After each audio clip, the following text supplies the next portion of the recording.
Hello बच्चों, कैसे हो आप। तो आज के इस वीडियो में हम लोग क्लास 11th का बायोलॉजी वाला सेक्शन, बायोलॉजी वाला सब्जेक्ट स्टार्ट करते हैं हम लोग। और इसको फिनिश करने के बाद हम एक्स्ट्रा क्वेश्चंस भी करेंगे, एक्स्ट्रा क्वेश्चंस को डिस्कस करेंगे बच्चों, ठीक है ना। तो आज का हमारा पहला चैप्टर द लिविंग वर्ल्ड, इसको हम स्टार्ट करते हैं बच्चों। इस चैप्टर में आपको पढ़ना क्या है, बेसिकली इस चैप्टर में आपको समझना क्या है, थोड़ा आप ये आउटलाइन देख लो। पहले आपको समझना है कि लिविंग थिंग्स कौन सी चीज़ें होती है। लिविंग वर्ल्ड मतलब हम सोचते हैं व्हाट इज लिविंग, ये आपका क्वेश्चन बनेगा। What is living, living thing क्या है, लिविंग क्या है, उसकी प्रॉपर्टीज़ क्या है, उसके कैरेक्टरिस्टिक्स क्या है बच्चों, ये आपको समझना पड़ेगा। इसमें आपको समझना है बायोडाइवर्सिटी के बारे में। इतनी सारी बायोडाइवर्सिटी हमारे यहाँ पर, इंसेक्ट और मतलब बहुत सारे ग्रुप्स होते हैं ना हमारे यहाँ। इंसेक्ट का हो गया ऑर्थोपोडा, मॉलुस्का, उसका एक तरीके से उसका बेस है ये चैप्टर क्या है, डाइवर्सिटी वाले चैप्टर का बेस है। इसमें आपको समझना पड़ेगा क्लासिफिकेशन की ज़रूरत हमें क्यों होती है, नीड फॉर क्लासिफिकेशन। इस वाले चैप्टर में हम समझेंगे बच्चों, क्या समझेंगे, नीड फॉर क्लासिफिकेशन, क्लासिफिकेशन की जरूरत हमें बायोलॉजी में क्यों होती है। इसमें बच्चों बहुत बच्चे छोड़ देते हैं 3 डोमेन्स ऑफ लाइफ। देखिए बहुत सारे बच्चे छोड़ देते हैं क्योंकि सप्लीमेंट्री पार्ट बायो के जो लास्ट वाला पेज होता है उसमें सप्लीमेंट्री पार्ट वाले में 3 डोमेन्स ऑफ लाइफ दे रखा है बच्चों। ये भी इंपॉर्टेंट है, इसे काफ़ी बच्चे मैंने देखा है उसको क्या करते हैं बच्चों, छोड़ देते हैं। तो इसको छोड़ना मत आप, 3 डोमेन्स ऑफ लाइफ सारा हम कवर कराएंगे आपको।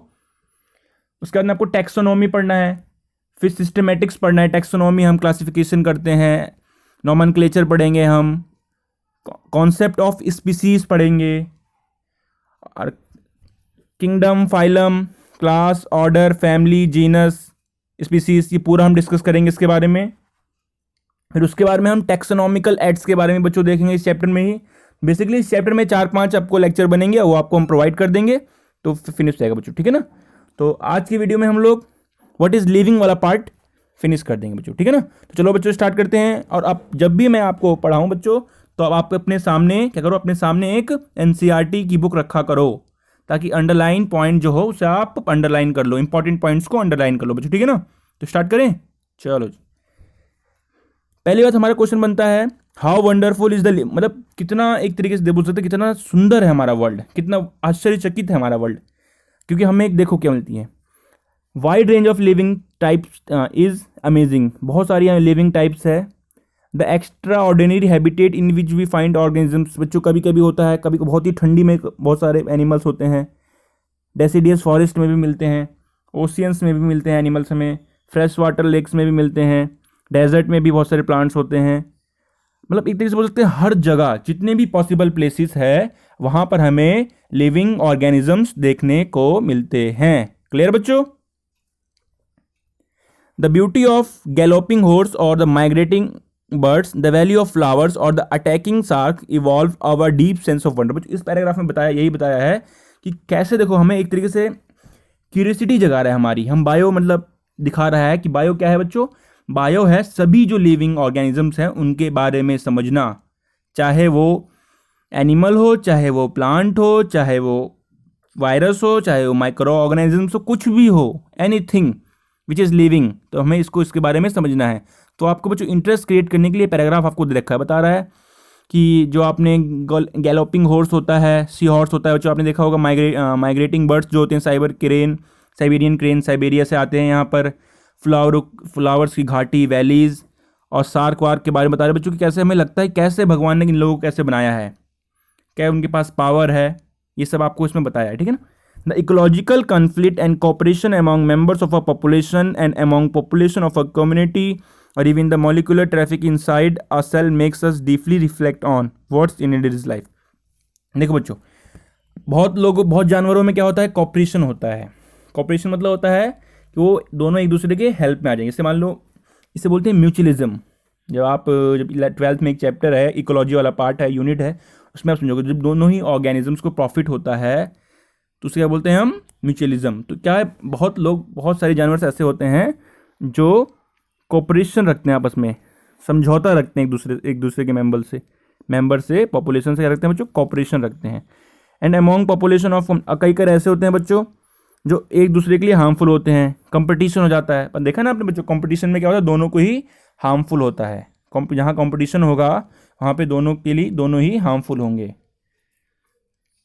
मतलब यही तरीके से बता रखा है इसमें। अब इसमें बोला है बच्चों कि हमारे मन में 2 क्वेश्चन उठेंगे कि living what is living oppose to the non living, living क्या है और नॉन लिविंग क्या है। और दूसरा उठेगा हमारे मन में कि जीने का पर्पस क्या है, जीने का उद्देश्य क्या है। तो बच्चों जीने का उद्देश्य वाला जो क्वेश्चन है वो फिलोसफिकल का क्वेश्चन है, फिलोसफी में आपको मिलेगा। लेकिन बायो में आपको क्या मिलेगा कि लिविंग क्या है, क्या उसकी प्रॉपर्टीज़ होती हैं, क्या उसकी कैरेक्टरिस्टिक्स होती हैं, जिस कारण से हम बोल सकते हैं कि वो जो वर्ल्ड जो ऑर्गेनिज्म है वो लिविंग है।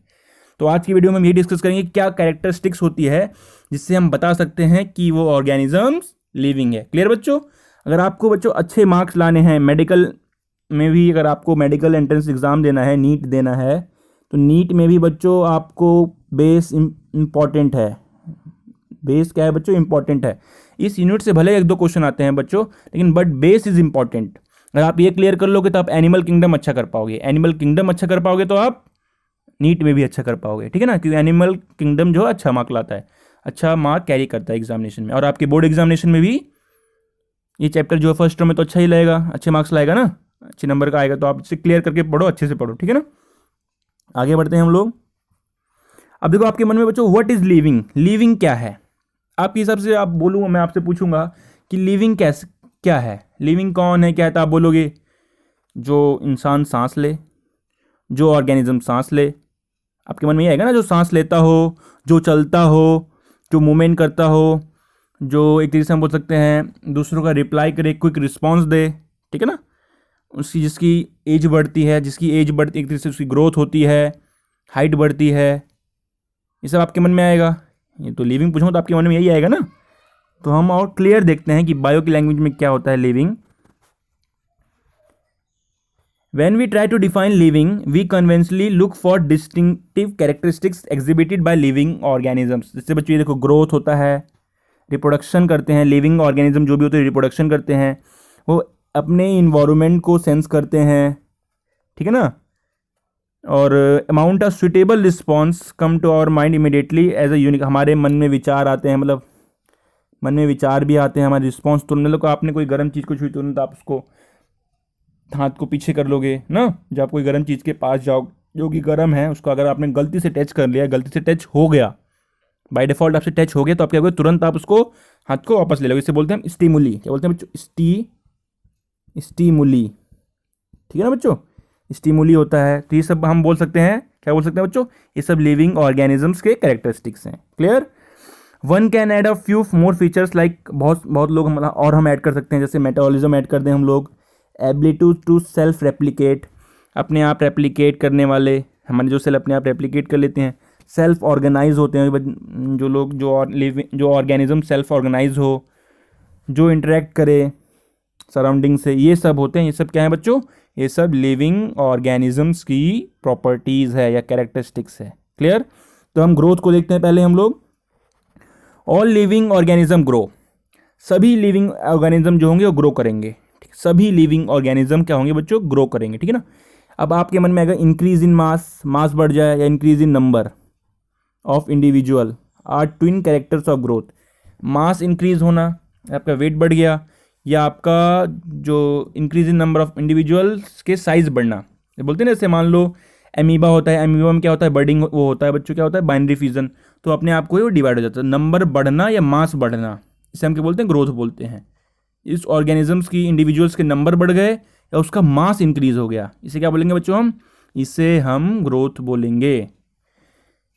ए multi cellular organism grows by cell division, एक multi cellular organisms, multi cellular बच्चों जो बहुत सारे सेल से मिलके बना हो, ठीक है ना। यूनिसेलुलर मल्टी सेलुलर आपको पता होगा, यूनिसेलुलर ऑर्गेनिजम्स होते हैं जिनमें एक सेल होता है, मल्टी सेलुलर ऑर्गेनिजम्स होते हैं जिनमें बहुत सारे सेल्स होते हैं, ठीक है ना। जो एक मल्टी सेलुलर ऑर्गेनिज्म कैसे डिवाइड करता है, सेल डिवीजन से। बच्चों कैसे डिवाइड करता है, सेल डिवीजन, ठीक है ना। आप सोचते हो कि आपकी हाइट बढ़ रही है तो आपका सेल जो होता है डिवाइड होते रहता है, डिवाइड होते रहता है। प्लांट में डिवीजन हमेशा होती रहती है, जब तक प्लांट रहेंगे उनकी डिवीजन होती रहेगी। बट एनिमल में कुछ समय के बाद ये आपकी जो ग्रोथ है वो क्या हो जाएगी बच्चों, रुक जाएगी। क्लियर। तो बोलते हैं ना कि अब बोलते हैं अगर 18 साल, ये बच्चा 18 साल का हो गया है, अब इसकी हाइट नहीं बढ़ेगी, जितनी हाइट होनी थी इसकी हो गई। आपकी मम्मी पापा बोलते हैं ना आपसे कि अभी इसकी हाइट इतनी ही रहेगी, इससे आगे नहीं बढ़ेगी, क्योंकि हमारा जो बॉडी है, हमारा जो ह्यूमन बॉडी है, वो मैक्सिमम 18 या 19 ईयर्स तक डिवाइड करता है, बॉडी सेल डिवाइड करता है, ठीक है ना। अब ज़रूरत पड़ने पे रीडिफरेंशिएशन भी होता है, कई बार तो सेल दोबारा डिवाइड होना शुरू हो जाते हैं, ठीक है ना। बट लेकिन स्पेसिफिक जो ग्रोथ वाली डेफिनेशन होती है, हाइट वाली ग्रोथ डेफिनेशन होती है ग्रोथ की, वो 18 या 19 ईयर्स तक एज तक होती है। तभी आपके पेरेंट्स बोलते हैं कि बच्चों अब आपका एज बढ़ गया, अब इतना ही रहेगा आपका एज, ठीक है ना। लेकिन जो प्लांट होते हैं उनमें क्या होता है, उनमें कंटिन्यूसली थ्रू आउट जितनी जब तक उनका लाइफ स्पैन है तब तक वो ग्रो करेंगे, ठीक है, क्लियर, ठीक है। However cell division occurs in certain tissue to, अब कई देखो बच्चों, लेकिन कई बार क्या होता है ह्यूमन बॉडी में भी सर्टेन टिश्यू को रिप्लेस करने के लिए, मान लो कोई सेल लॉस्ट हो गई, कोई सेल एक मान लो रिप्लेस हो जाती है ना, कोई सेल मतलब मान लो ख़राब हो गई, कई लाइसोसोम्स ने उस पर अटैक कर दिया और वो ख़राब हो गई, तो उसको रिप्लेस करने के लिए नए सेल्स डिवीज़न होते हैं, clear. Unicellular organisms grow by cell division, जो यूनिसेलुलर ऑर्गेनिजम्स होते हैं, जो सिंगल सेल ऑर्गेनिजम्स होते हैं, वो सेल डिवीज़न से ग्रो करते हैं। One can easily observe this in vitro cultures by simply counting the number of sales under microscope. जब आप माइक्रोस्कोप से देखोगे तो आपको साफ साफ क्लियर दिखेगा, जो यूनिसेलुलर ऑर्गेनिजम्स होते हैं वो क्या होते हैं बच्चों, उन्हें आप काउंट भी कर सकते हो, वो डिवाइड होते रहते हैं। In majority of higher animals and plants growth and reproduction are mutually exclusive event बच्चों। अब हायर एनिमल एंड प्लांट जैसे आपको पता है, मैमल्स वाले हो गए, एविस वाले हो गए। मैमल्स एविस बच्चों ये आपने 10th में भी पढ़ा होगा, नाइन्थ में सॉरी बच्चों, डाइवर्सिटी इन लिविंग ऑर्गेनिज्म, उसमें आपने पढ़ा होगा कि मैमल्स क्या होते हैं। तो हायर ऑर्गेनिजम्स और प्लांट होते हैं बच्चों, उसमें ग्रोथ और रिप्रोडक्शन क्या होते हैं, वो अलग अलग होते हैं। ग्रोथ अलग होता है, रिप्रोडक्शन अलग होता है। लेकिन जो सिंगल सेल्ड ऑर्गेनिजम्स होते हैं, जो यूनिसेलुलर ऑर्गेनिजम्स होते हैं, उनके लिए ग्रोथ और रिप्रोडक्शन एक ही होता है, क्लियर, ठीक है। One must remember that increase in body mass is considered as growth. अब किसी में जैसे मान लो किसी ने बोला कि हाइट इंक्रीज होना या बॉडी मास को इंक्रीज होना ही ग्रोथ है, ऐसे तो फिर जो पहाड़ होते हैं, पहाड़ की भी हाइट इंक्रीज होती है। आपने देखा होगा जो पहाड़ की जो हाइट होती है धीरे धीरे इंक्रीज होती रहती है। उसकी हाइट इंक्रीज क्यों होती है बच्चों, उसकी हाइट इंक्रीज होती है, मान लो उस पर कोई दूसरा नॉन लिविंग थिंग्स उस पर आकर एक्यूमुलेट हो गया, कोई मटेरियल जो था उसके सरफेस पे आके रख गया तो और उसकी हाइट इंक्रीज हो गई। बट जो लिविंग ऑर्गेनिजम्स होते हैं उनकी हाइट कैसे इंक्रीज होती है बच्चों, उनकी हाइट अंदर से इंक्रीज होती है, ग्रोथ फ्रॉम इनसाइड बच्चों, ये लिखो आप, ग्रोथ इज फ्रॉम इनसाइड। जो ह्यूमन बॉडी होती है, जो लिविंग ऑर्गेनिजम्स होते हैं, उनमें ग्रोथ इनसाइड होता है। बाकी जो नॉन लिविंग होती है उनमें भी ग्रोथ होता है, बट उनका जो ग्रोथ होता है वो होता है outside, growth from outside the body, outside, clear. जो ग्रोथ होगी वो आउटसाइड होगी, आउटसाइड से ग्रोथ होगी। ग्रोथ इज फ्रॉम आउट, इसमें आएगा growth is from inside living में, और नॉन लिविंग में क्या होगी बच्चों, growth is from outside, clear. तो इस पैराग्राफ में ये बता रखा था पूरा, और आगे बढ़ते हैं हम लोग। Growth therefore can not be taken as definite property of living organism, defining property, इसलिए हम ग्रोथ को एक डिफाइनिंग प्रॉपर्टी नहीं ले सकते हैं, बिकॉज ग्रोथ में एक एक्सेप्शंस आ गया, क्योंकि non living mountains, boulder, sand mount, ये सब भी क्या होते हैं बच्चों, ये सब भी ग्रोथ करते हैं। इसका मतलब हम ग्रोथ को एक डिफाइनिंग प्रॉपर्टी नहीं ले सकते लिविंग ऑर्गेनिजम्स की। Condition under which it can be observed in all living organisms have to be explained and then we understand that it is a characteristics of living organism. बच्चों हमें condition देनी पड़ेगी, हमें ये कंडीशन क्या देनी पड़ेगी, हमें कंडीशन ये देनी पड़ेगी, क्या देनी पड़ेगी बच्चों कंडीशन, हमें कंडीशन ये देनी पड़ेगी कि जो ग्रोथ होगी क्या होगी बच्चों, ग्रोथ फ्रॉम इनसाइड, जो ग्रोथ होगी हमेशा इनसाइड से होगी, शरीर से ग्रोथ होगी, ठीक है ना, आउटसाइड से ग्रोथ नहीं होगी, क्लियर। आगे बढ़ते हैं हम लोग। और जो डेड ऑर्गेनिजम्स होते हैं वो ग्रोथ नहीं करते, जो डेड ऑर्गेनिजम्स होते हैं वो ग्रोथ नहीं करते। आगे बढ़ते हैं हम लोग। Reproduction likewise is a characteristics of living organism, reproduction भी एक कैरेक्टरिस्टिक्स होता है लिविंग ऑर्गेनिजम्स का, ठीक है ना, रिप्रोडक्शन आप बोलते हो, रिप्रोडक्शन भी एक कैरेक्टरिस्टिक्स होता है। In multicellular organisms, reproduction refers to the production of progeny possessing features more or less similar to those of parents. Multicellular organism में बच्चों क्या होता है, रिप्रोडक्शन का मतलब ये होता है कि वो रिप्रोड्यूस करेंगे, क्या बच्चों, वो प्रोड्यूस करेंगे, ठीक है बच्चों, क्या करेंगे वो प्रोड्यूस करेंगे ऑफ प्रोजेनी, प्रोजेनी होता है मतलब उनका बेबी या उनकी जो संतान होगी वो प्रोड्यूस करेंगे, उसमें जो उसके फीचर्स होंगे लेस और मोर सिमिलर हो सकते हैं बच्चों, ठीक है ना। पेरेंट्स से सिमिलर भी हो सकते हैं और लेस सिमिलर भी हो सकते हैं, क्योंकि वो जो करेंगे, जो मल्टी सेलुलर ऑर्गेनिज्म होते हैं, क्या करते हैं बच्चों, वो करते हैं सेक्सुअल रिप्रोडक्शन। क्या करते हैं बच्चों, सेक्सुअल रिप्रोडक्शन करते हैं। इस कारण से उनमें वेरिएशन भी हो जाता है। इनवेरिएबली और इम्प्लिसिटी वी रेफर्स टू सेक्स, वही बच्चों ये बोला है, सेक्सुअल रिप्रोडक्शन में ऐसा होता है, सेक्सुअल रिप्रोडक्शन में ही कुछ फीचर्स सिमिलर भी हो सकते हैं, कुछ लेस सिमिलर भी हो सकते हैं, ठीक है ना, क्योंकि उसमें क्या जाता है बच्चों, वेरिएशन आ जाता है। जब आपको पढ़ाऊंगा मैं सेक्सुअल रिप्रोडक्शन, क्योंकि क्लास 12th में है, तब आपको क्लियर बता दूंगा मैं कि ऐसा क्यों होता है, उनमें वेरिएशंस क्यों आता है। Organisms reproduce by asexual means also, लेकिन जो ऑर्गेनिजम्स एसेक्सुअल मीन्स से भी रिप्रोड्यूस करते हैं। रिप्रोडक्शन के दो मेथड होते हैं, सेक्सुअल और एसेक्सुअल। एसेक्सुअल होता है बच्चों जिसमें एक ही पेरेंट्स की रिक्वायरमेंट होती है, और सेक्सुअल क्या होता है बच्चों, जिसमें दो पेरेंट्स की रिक्वायरमेंट हो, मेल और फीमेल, ठीक है, clear. Fungi multiply and spread easily due to the millions of asexual spores they produce. देखो बच्चों, फंगी कैसे मल्टीप्लाई करता है, फंगी मल्टीप्लाई करता है स्पोर फॉर्मेशन से, स्पोर फॉर्मेशन बच्चों, ठीक है, याद रखना है आपको, एग्जाम में क्वेश्चन आता है, फंगी कैसे रिप्रोडक्शन करता है, fungi with the help of spore formation, clear. और मिलियंस स्पोर बनाता है ये, और स्पोर जब अनफेवरेबल कंडीशन आती है, जब उसके लिए फेवरेबल कंडीशन हो जाती है, तो स्पोर्स निकल के हर जगह फैल जाते हैं, और वो एक स्पोर जो होता है वो एक नए फंगी में जर्मिनेट कर जाता है। In lower organisms like yeast and hydra we observe budding. बच्चों ईस्ट में जो ईस्ट होता है और जो हाइड्रा होता है, उनमें क्या होती है, बर्डिंग होती है। प्लेनेरिया बच्चों इंपॉर्टेंट लाइन है, प्लेनेरिया में ट्रू रीजनरेशन होता है। मान लो उसका कोई एक पार्ट गिर गया, कट गया, तो पूरा बॉडी उसको एक लिविंग ऑर्गेनिज्म में कन्वर्ट कर देगा, ठीक है ना। प्लेनेरिया में बच्चों क्या होता है, इसकी खासियत ये है कि इसमें ट्रू रीजनरेशन कैपेसिटी है। अगर इसका मान लो कोई एक पार्ट, शरीर का कोई एक पार्ट लॉस्ट हो गया, तो क्या करेगा, उसका बॉडी उसी पार्ट से अपने आप को नई बॉडी को क्रिएट कर देगा, clear. The fungi, the filamentous मिंटस algae, the protonema of mosses all easily multiply by fragmentation. Spirogyra बच्चों, स्पाइरोगारा भी फ्रेगमेंटेशन से मल्टीप्लाई करता है।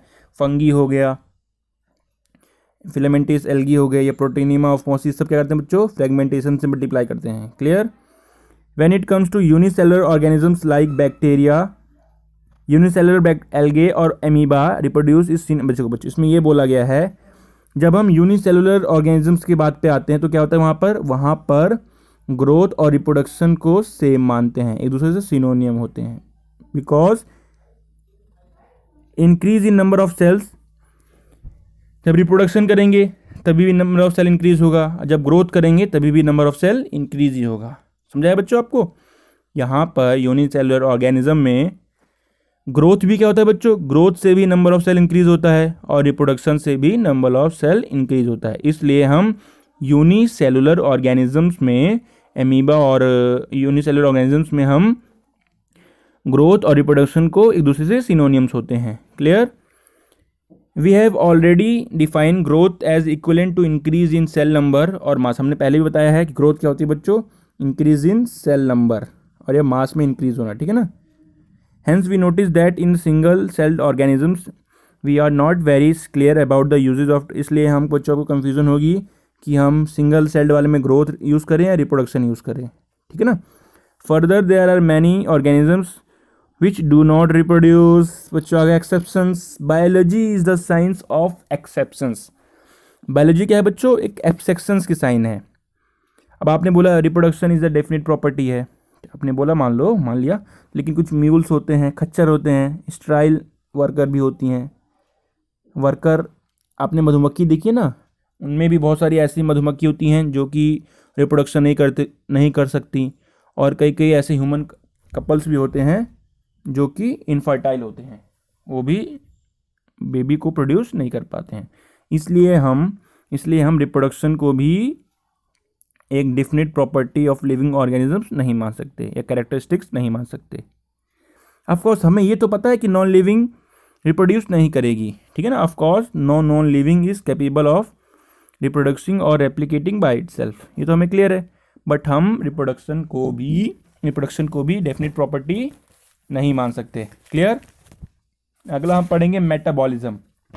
जो मेटाबॉलिज्म होता है जो भी हमारे शरीर में पूरी जो रिएक्शंस होती है, जितने भी रिएक्शंस हमारे शरीर में होती है, उसको हम मेटाबॉलिज्म के अंदर रखते हैं, क्योंकि हमारा ह्यूमन बॉडी है, ह्यूमन बॉडी के अंदर बहुत सारे केमिकल्स हैं, और केमिकल्स कभी कभी जुड़ते रहते हैं अपने आप में, कभी कभी टूटते रहते हैं, तो उन्हीं केमिकल को जोड़ना और टूटने को ही हम मेटाबॉलिज्म बोलते हैं। ठीक है बच्चों, ये एनाबॉलिज्म होता है, कैटाबॉलिज्म होता है। एनाबॉलिज्म, कैटाबॉलिज्म, इसके दो टाइप्स होते हैं। ठीक है ना बच्चों, तो आगे बढ़ते हैं हम लोग उसको देखते हैं।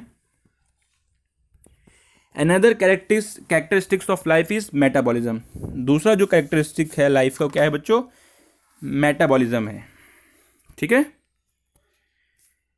All living organisms are made up of cells. बच्चों आपको पता है सभी जो लिविंग ऑर्गेनिजम्स हैं क्या हैं, वो केमिकल से मिलके बने हैं, ये आपको पता ही होगा ना। हमारी बॉडी में बहुत सारे, क्योंकि हमने बोला था कार्बन वाले चैप्टर में हम लोगों ने पढ़ा था 10th क्लास में कि सारी जो लिविंग ऑर्गेनिजम्स हैं वो कार्बन कंपाउंड से मिलके बने हैं।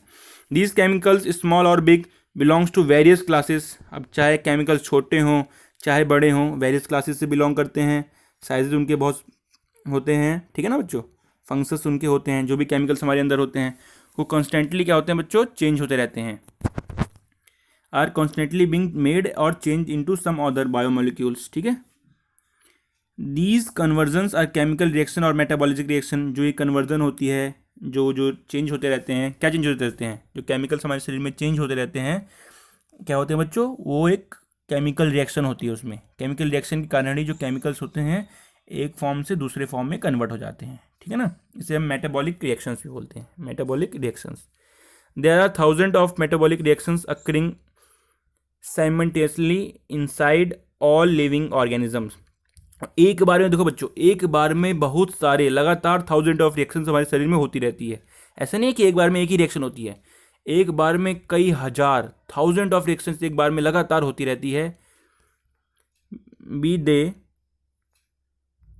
यूनिसेलुलर और मल्टीसेलुलर, चाहे वो यूनिसेलुलर हो चाहे वो मल्टीसेलुलर हो, उनमें जो रिएक्शंस है, उनमें जो ये केमिकल रिएक्शंस है, उनमें जो मेटाबॉलिक रिएक्शंस है, ये लगातार होती रहती है।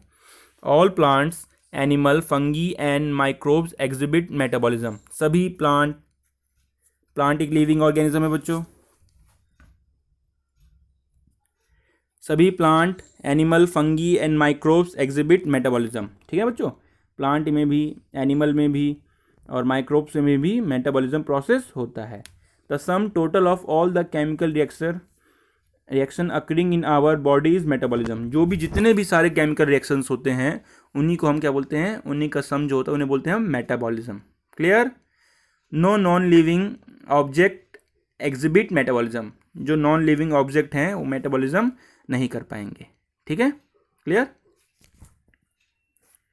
Metabolic reactions can be demonstrated outside the body in cell free system. बच्चों उसमें बोला है मेटाबॉलिक रिएक्शंस को हम आउटसाइड द बॉडी भी कर सकते हैं, दिखा सकते हैं। ठीक है ना, जैसे आपने कोई केमिकल लिया, टेस्ट ट्यूब में डाला, जो रिएक्शन हमारे शरीर के अंदर होती है उसी रिएक्शन को हम शरीर के बाहर भी शो कर सकते हैं। ठीक है ना, an isolated metabolism reactions outside the body of an organism performed in a test tube is neither living non living. ठीक है ना बच्चों, जो हमारी रिएक्शंस आउटसाइड द बॉडी होती है उसे हम नाइदर लिविंग कहते हैं, नॉन, मतलब उसे हम लिविंग भी नहीं कहते और नॉन लिविंग भी नहीं कहते। ठीक है ना बच्चों, जो हम रिएक्शंस करते हैं, जो हमारे ह्यूमन शरीर से, जो ह्यूमन लिविंग ऑर्गेनिजम्स के शरीर से बाहर जो रिएक्शन होती है उसे हम लिविंग भी नहीं कहते और नॉन लिविंग भी नहीं कहते। Hence while metabolism is a definite features of all living organisms. इसलिए जो मेटाबॉलिज्म है बच्चों, जो मेटाबॉलिज्म है एक डेफिनेट प्रॉपर्टी है, डिफाइनिंग प्रॉपर्टी है। ठीक है ना, लिविंग ऑर्गेनिजम्स के लिए विदाउट एक्सेप्शंस की एक लिविंग, क्या है बच्चों? लिविंग की डेफिनेट प्रॉपर्टी है, डिफाइनिंग प्रॉपर्टी है। क्लियर? बस उन्हें छोड़ के, जैसे हम कोई रिएक्शन बाहर कर लेते हैं ना, उस रिएक्शन को छोड़ के ये सारी जो रिएक्शंस है वो लिविंग ऑर्गेनिज्म की डिफाइनिंग प्रॉपर्टी है। Hence cellular organisation of the body is the defining features of cellular organisation. हमारी जो बॉडी होती है, कुछ ध्यान से सुनो, हमारी जो बॉडी होती है वो सेल से मिलकर बनी होती है। Cell is the fundamental and structural unit of all living organisms. बच्चों यही लाइन इसमें बोला गया है कि हमारी जो बॉडी होती है उसमें सेल्स होते हैं और हमारी बॉडी में सेलुलर ऑर्गेनाइजेशन होता है। ठीक है ना, ये एक लिविंग ऑर्गेनिजम्स की डिफाइनिंग फीचर होता है। क्लियर? तो बच्चों आज की वीडियो में हम लोग इतना ही ध्यान देते हैं, वीडियो थोड़ी बड़ी भी हो गई है। अगले जो लेक्चर में हम लोग आएंगे तो आपको हम लोग डाइवर्सिटी इन लिविंग वर्ल्ड भी कंप्लीट करा देंगे। ठीक है ना, तो आज के लिए इतना ही बच्चों। और जो भी पढ़ो उसको पहले वीडियोस लेक्चर से पढ़ो, उसको फिर अपने आप पढ़ो, क्योंकि लेक्चर से आप समझ गए, लेकिन समझने के बाद उसको अगर आप अपने आप नहीं क्लियर करोगे तो वो आप भूल जाओगे, ठीक है ना। भूलने से अच्छा उसको आप लेक्चर के बाद तुरंत उसको खुद पढ़ो एनसीईआरटी से, और जब एनसीईआरटी से पढ़ लोगे तो आपका क्लियर हो जाएगा बच्चों। और एक बात बताता हूँ आपको मैं, एक बात ये बताना है कि बहुत लोग बोलते हैं ना आपको एमबीबीएस करना है, हमको एमबीबीएस करना है। एमबीबीएस के लिए सबसे अच्छी बुक एनसीईआरटी है बच्चों। आपके लिए सबसे अच्छी बुक कौन सी है? एनसीईआरटी। नीट एग्ज़ाम में भी 90 to 95 क्वेश्चन, 90 to 95% क्वेश्चन, जैसे मान लो 90 क्वेश्चन होते हैं तो उसमें से 80 क्वेश्चन और 85 क्वेश्चन डायरेक्टली एनसीईआरटी से आते हैं। क्या बच्चों? डायरेक्टली एनसीईआरटी से आते हैं। अगर आपने एनसीईआरटी अच्छे से लाइन वाइज लाइन क्लियर कर ली तो आप डॉक्टर बनने से आपको रोक नहीं सकता कोई। और एग्ज़ाम में तो आप अच्छा करोगे, बोर्ड एग्ज़ाम में तो आप अच्छा करने वाले हो, बट अगर आपको प्रिपरेशन करना है मतलब बोर्ड के साथ साथ मतलब नीट एग्ज़ाम की भी, तो आप एनसीईआरटी को 100% पढ़ो। क्या बच्चों 100%, एक एक लाइन मत छोड़ो। बोर्ड में कुछ टॉपिक कट हो गए हैं उनको अगर आपको, लेकिन आपको अगर एग्ज़ाम देना है तो पूरा टॉपिक आप पढ़ो, एनसीईआरटी का एक भी टॉपिक मत छोड़ो, ठीक है ना। क्लियर? अगर बच्चों आपको वीडियो अच्छी लगी हो तो लाइक करें, और जिन्होंने अभी चैनल सब्सक्राइब नहीं किया है, जो पहली बार हमारे चैनल पर हैं, चैनल को सब्सक्राइब करें। चैनल को सब्सक्राइब करेंगे तो हमारी कोई भी वीडियो अगर आएगी तो सबसे पहले आपके पास पहुंचेगी। और आपको नोटिफिकेशन बेल ऑन करना पड़ेगा बच्चों। नोटिफिकेशन बेल ऑन करोगे तभी आपको तुरंत नोटिफिकेशन हो पाएगा। हमने कोई वीडियो लेक्चर मान लो डाला तो आपके पास तुरंत पहुंच जाएगा, ठीक है ना। शेयर करो बच्चों, शेयर करने से जो आप पढ़ रहे हो दूसरे के पास भी पहुंचेगी, दूसरे भी इससे पढ़ेंगे, ठीक है ना।